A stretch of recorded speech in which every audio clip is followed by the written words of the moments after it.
Estamos hablando de la familia Tiepo, de su fábrica de juguetes, de esa escuela, Vélez Sarsfield, y hay alguna aclaración antes y después nos metemos de nuevo. Sí, el viernes pasado hablábamos de Yolanda Coirini. Ayer estuve en la escuela Calazán. El nombre completo de ella es Hortensia Yolanda Coirini. Ujú. Y yo sabía que había estado en la década del 50, 60, parte del 70, pero ayer más o menos corroboré que en el año 51 seguro estaba. Ujú. Es decir, nos fijamos con el personal directivo en el libro de los 50 años de la escuela y ahí ya hay una foto de ella en el año 51. O sea que probablemente ella ha venido a San Jorge cuando Carlos Tiepo pone la fábrica y su mujer se queda sola con la escuela, porque ella va a vivir siempre con el matrimonio, con la familia Tiepo, Claro. ¿sí? Marcábamos la historia de esta mujer en particular porque era de las primeras que participaba de este espacio de educación no formal, que era la Mm. escuela Vélez Sarsfield, y que se incorpora a una escuela de educación formal como era la Claro, es entonces escuela decir, Laínez. porque ella en el año 51, cuando se incorpora, todavía la escuela, que en ese momento era conocida, o sea, el nombre de la escuela era Escuela Nacional 362, Ujú. pero como se había hecho bajo el programa Laines, que eran escuelas para la periferia y que una de las características que tienen es que el edilicio, en la parte de edilicia, ese edificio histórico de la escuela, Ujú. es igual en toda la Argentina, Claro. porque si bien por la Constitución Nacional la educación primaria es obligación de las provincias, la ley Lainez que decía aquellas provincias que no podían construir escuelas, entonces a través de esta ley podían hacerlo, pero tenía que ser en zonas de barrios. Ujú. Y por eso en el barrio Belgrano, con tantos niños, y como va a estar muy ligado al Molino Bruning, comienza a funcionar precisamente en Notebón y Güemes, donde ahora hay unos silos muy particulares, así que parecen acostados de Sí, material. sí. Ahí estaban en una habitación que pertenecía al molino la escuela entre el 3 de agosto de 1948 y 1953, que la Fundación Eva Perón construye el nuevo edificio. Ujú. También la escuela esta va a ser la única obra de la Fundación Eva Perón en San En Jorge. San Jorge, la Sí, única, mira sí, sí, vos. sí. Mira vos. Y me quedaba con este dato que decías, Mm. digo, cómo a veces hay información que, sabiendo la historia uno puede notar, los edificios caracterizaban a las escuelas generadas en ese periodo Claro. Sí, sí, sí, de la sí. ley Laínez. Sí, sí, Qué sí. interesante. Claro, y después en la década del 70, cuando se pasa a la provincia, se le cambia por Ujú. 6.362 y después, creo que a fines de los 80, se le coloca el nombre de Escuela Calasanz. Bien. Bueno, hecha esta Mm. aclaración entonces, Hortensia Yolanda Coirini. Exactamente, Bien. conocida como la señorita Jolie. La señorita Jenny. Bueno, ahí estaba en la fábrica de juguetes y en la escuela, ella vinculada a la familia Tiepo. Vos nos contaste algunas Mm. cuestiones. En realidad eran dos familias Sí, que con vinieron. probabilidad de que haya habido un hermano más, Ujú. porque María Elena se comunicó con Susana Tiepo, que es la hija del otro hermano, Emilio, y ella le dice que había un tercer hermano llamado Víctor, Ujú. que ella le atribuye a él ser un poco la oveja negra de la familia en cuanto a los malos negocios y que era bastante bohemio, y no se lo atribuye a Carlos. Yo hablé con varias personas aquí en San Jorge y nadie tiene en su memoria quién fue Víctor. Claro. O sea, aquí ha quedado la imagen de Carlos Tiepo en la época en que la fábrica funcionaba bien, con muy buenos recuerdos del manejo. El tema es, como toda empresa, cuando empieza el declive, ahí las personas cuando ya no cobran el sueldo empiezan a hablar de toda esa parte negativa Claro, de este empresario. claro. Bueno, ¿por dónde vamos ahora Bueno, entonces? entonces no sabemos entonces si los dos hermanos o los tres hermanos comienzan en Mitre y Santa Fe la fábrica de juguetes de madera, que el viernes pasado hablamos de ese contexto nacional que hace que hay una gran demanda. Ellos nunca van a fabricar para el mercado de San Jorge porque la gente no podía, salvo alguna relación especial, ir a la fábrica y decir vengo a comprar un juguete. Claro. Es decir, los juguetes, todo tipo de juguetes que se hacían de madera, se embalaban en pallets y se vendían. Bien. La empresa no tenía viajantes, o sea que eran directamente, llegaban los pedidos, y lo que más se vendía eran las guitarras para niños. Las guitarras infantiles va a ser lo que más producían. Mira ¿Qué otras vos. cosas hacían? Camión jaula, carro lechero, jeep militar. las guitarras medianas y las guitarras profesionales, pero eran a pedido puntual y se hacían alguna que otra, no era una producción masiva. Y lo que también se hizo por una idea de Osvaldo Dobo fue una calecita, que también se hizo una como edición limitada, que después las vamos a subir al Face y a Ujú. Instagram. Osvaldo me pasó imágenes del carro lechero, de la calecita, así que bueno, por ahí a lo mejor tenemos algún otro oyente que tenga Claro. una guitarrita de Claro, la que hacían o alguna imagen quizás, o ¿no? De esas alguna tan imagen tradicionales de uno de chico con algún claro. juguete querido, Claro, es digamos. decir, acá la tenían que comprar en alguna Claro, juguetería, claro, y se claro. vendía en todo el país. Mira vos, entonces, digamos, no había venta directa en San Jorge, digamos, el canal de distribución iba hacia pedidos desde otro lugar. Bien. Exactamente. Es decir, que se iban haciendo las producciones, porque Osvaldo me decía que es muy difícil establecer qué cantidad de producción se podía hacer. Pero él, por ejemplo, que se encargaba de todo lo que era el armado del puente, la parte superior de las guitarras chiquitas, Ujú. en un día podían llegar tranquilamente a hacer de la parte superior 1200, pero Claro, no quiere decir que que, producían que 1200 efectivamente sea, guitarras. claro, Eso era en función de cómo iban llegando los pedidos. claro, claro. De hecho, la empresa empieza a crecer, con lo cual en 1958 él decide, yo no sé si compra o alquila donde actualmente está Panamá, Ujú. es decir, en Santa Fe 1750, se corre unas cuadras y ahí no solamente va a estar la fábrica, sino que en la parte de atrás está la escuela Vélez Sarsfield y está la familia con el hogar por lo menos de Carlos Nieves, Yolanda y Jorge, que era el hijo del matrimonio. Bien. Que en el caso de Titi me decía que él nunca entraba por la fábrica, sino que entraba por calle Belgrano, que había un terreno baldío, que no sé si sigue estando, y que se comunicaba directamente a la casa. Mira vos. Porque si no, los alumnos de la escuela, me contaba Osvaldo, que era incesante el tránsito, ingresaban por la fábrica, Claro. que tenía todas mesas de trabajo en las que llegaron a emplear en forma, digamos, permanente unas 20 personas en su mejor momento, que fue allá por 1960. Claro. Tenían mesas de trabajos, tampoco había tareas específicas siempre porque el personal iba rotando. Él me hizo un detalle de quiénes eran porque se acordaba, a lo largo él va a estar entre 1959, porque yo los otros días dije 58, en el 58 había entrado su papá.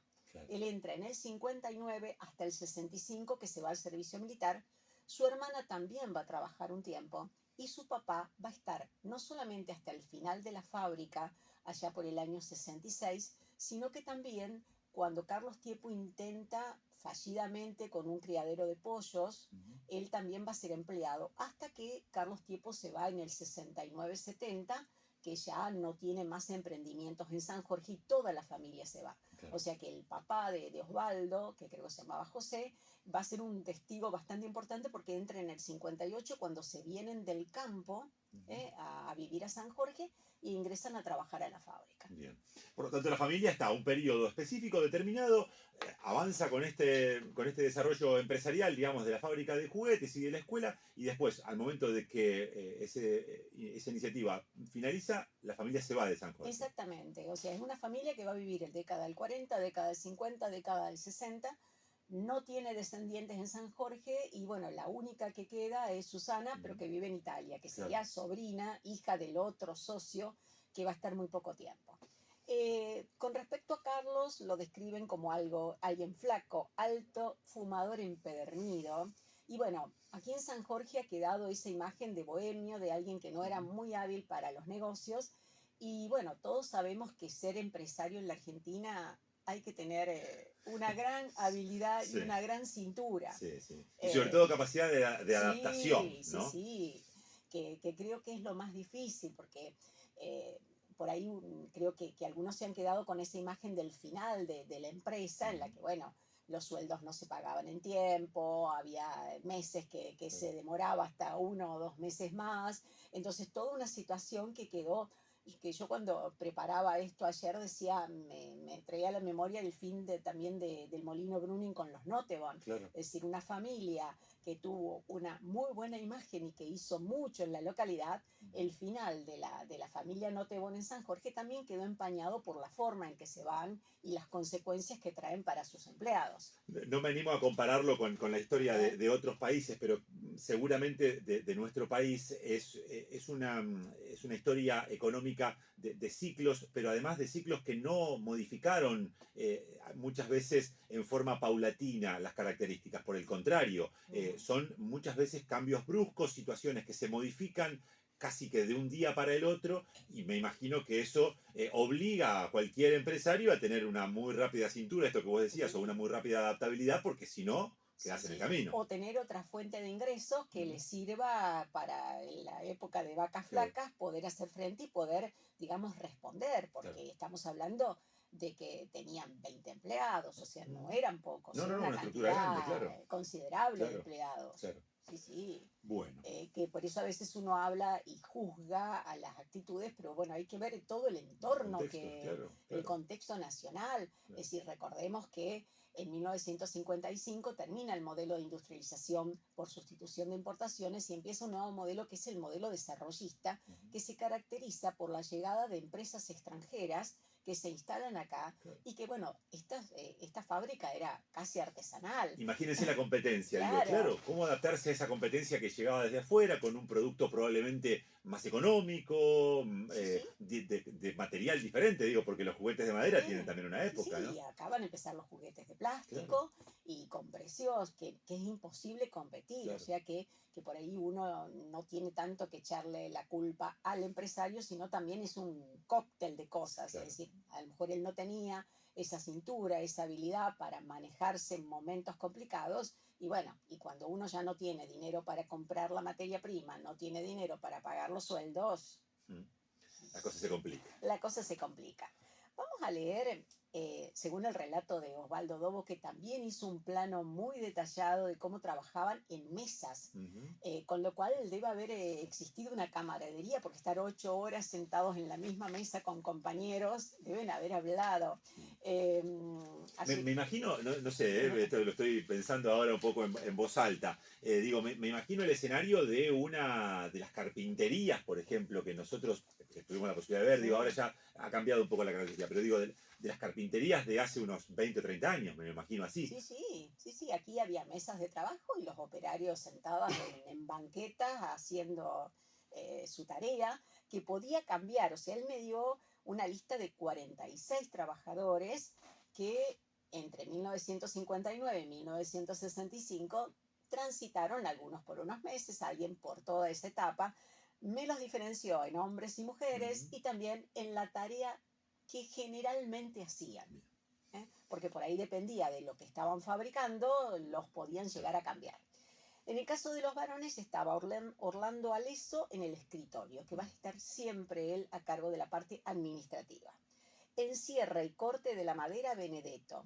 En armado, lijado sobre cinta y perforación de maderas y prensado, Ayasa, Grosso, Niato Biancotti, Driussi, Fecia, Tino Caloni y su hermano, Butó, Rubiolo, Ponzo, Gómez, Camporcero, Caballero y Montanaro.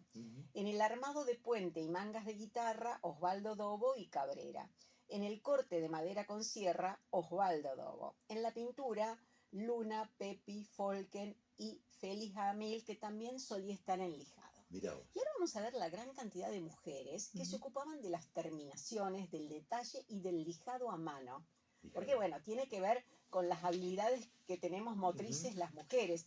Yo cuando leía esto me acordaba cuando el año pasado hablamos de las mujeres de la Fidegal, que cuando está Fidegal en 25 de mayo y Corrientes, empiezan a contratar mujeres porque no tenían la máquina para hacer las roscas de fideos, entonces las mujeres enrollaban los fideos frescos en ese momento antes de secarlo con sus manos. En las manos, más pequeñas. Claro, y en este caso se van a ocupar del lijado a mano, del armado final y de todo lo que tiene que ver con los detalles. Déjame hacer Sí. una referencia a esto, porque estaba repasando estas imágenes que después seguramente van a estar Sí, también que las vamos a subidas en subir. las redes. Digo, hay un nivel muy alto de determinación. Hay detalles que son notables. De hecho, de este carro, el Carro caballo, lechero, el carro lechero, digo, el caballo también tiene, Sí, me no, imagino, no. una tarea muy meticulosa Es que era un dentro, trabajo ¿no? artesanal. Artesanal, absolutamente. O sea, porque lo que sí tenían, por ejemplo, los hombres lijaban en cinta, es decir, Claro, tenían claro, una cinta, en cambio las mujeres se encargaban de los detalles y tenían que lijar a mano. claro. ¿Cuáles eran esas Las mujeres? mujeres, Olga Mil, señora de Coroneta, la hija de Grosso, Mirta Lovera, Mirta Más, dos hermanas Cabrera, Ramona Schipper, Marta Faceta, Rosita Rostaño de Brecht, Florinda Dobo, Combina, Ameris Cardoso, Irma Mesopeva, Mirta Volati, Marta Angelineta, Tita Mafferson, que cuando yo la vi, Tita ha sido una conocida mía, vecina del barrio Belgrano toda la vida, ella después va a ser una histórica de fábrica de pastas Rossetti, Claro, Tita. claro, claro, exactamente. Jessie Mafferson, Gloria Pipino, en armado y lijado a mano Elena Belloni, Nelly Gaña, Mireya de Roglich, que sería la mamá de Bani, De Esteban, que exacto. después se iba a dedicar a la enfermería, esta Claro, señora. claro. Vescovi, Gloria Pepino.